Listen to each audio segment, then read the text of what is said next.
Le message d'aujourd'hui parle de la façon dont nous pouvons avoir un cœur généreux.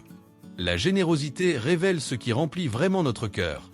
Seigneur des armées, si tu daignes regarder la détresse de ta servante, si tu te souviens de moi et n'oublies pas ta servante, mais que tu lui donnes un fils, je le consacrerai au Seigneur pour toute sa vie. 1 Samuel 1. Anne rêvait de devenir mère. Mais pendant des années, elle a dû affronter la dure réalité de la stérilité. Pendant ce temps, elle subissait les moqueries et les humiliations de Pénina, qui avait de nombreux enfants. La douleur était constante, et l'espoir semblait lointain. Pourtant, Anne n'a pas abandonné.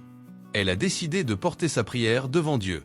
Et c'est dans le silence de la prière qu'Anne a fait un vœu sincère. Si Dieu lui donnait un fils, elle le consacrerait entièrement à lui. Son enfant ne serait pas seulement un cadeau, mais une offrande vivante, mise à part pour le service divin, un naziréen. Dans la culture juive, un naziréen était une personne entièrement dédiée à Dieu.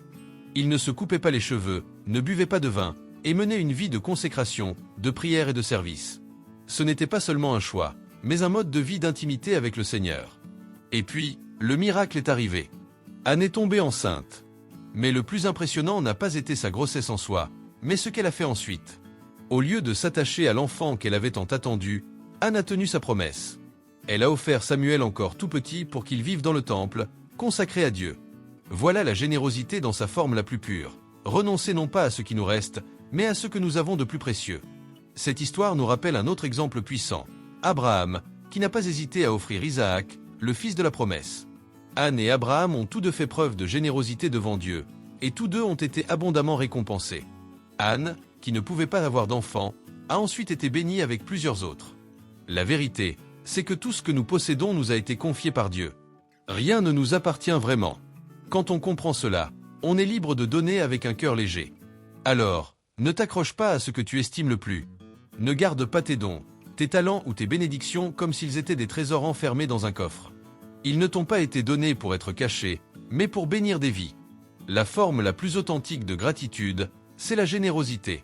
Quand tu donnes, Dieu multiplie. Quand tu partages, il transforme.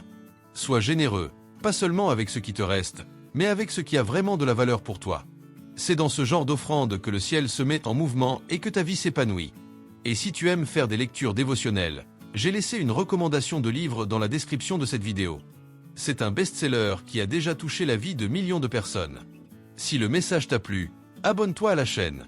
Que les anges du Seigneur ouvrent les portes pour toi. Merci et à demain.